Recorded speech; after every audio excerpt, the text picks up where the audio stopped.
I did not know this about inflammation markers, and I'm going to guess that you, like me, didn't know either. But as a woman with endometriosis, you're going to want to know. Now, I tested over 150 biomarkers with Randox, and the results are in. Oh boy. I had to kick off my endo anti-inflammatory reset with comprehensive testing. I went for the Randox Every Woman Checkup, which includes female hormones, nutrition health, heart health, thyroid levels, and I also tested my AMH. I received my results 2 days later, and I'm a little stunned. So this here is the Randox app. At the top there, you'll see that 89% of my results are in range, 1% are borderline, and 10% are out of range. Let's get into inflammation markers. Now, Randox run the high sensitivity CRP as opposed to the standard CRP. CRP stands for C-reactive protein, and it picks up on systemic inflammation within the body, which can be elevated because of infection, autoimmune disease, or the presence of endometriosis. So how does high sensitivity CRP differ from your standard CRP?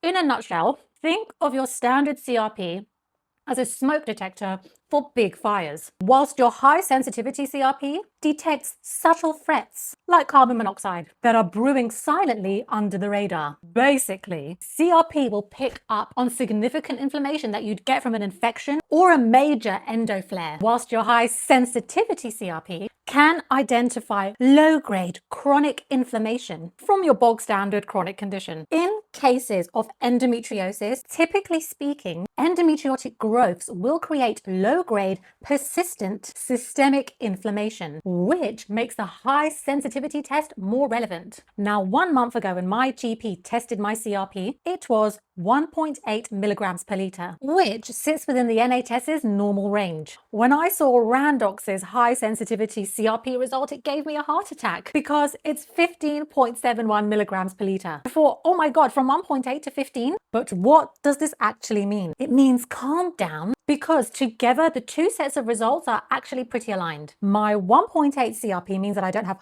high levels of inflammation, but my high sensitivity CRP of 15.71 means that there is persistent low to moderate systemic inflammation. So pay attention. Now, in the context of my personal experience with endometriosis, I had excision surgery in March 2025. I later found out via MRI I have ovarian endometriomas. My endometriosis is back.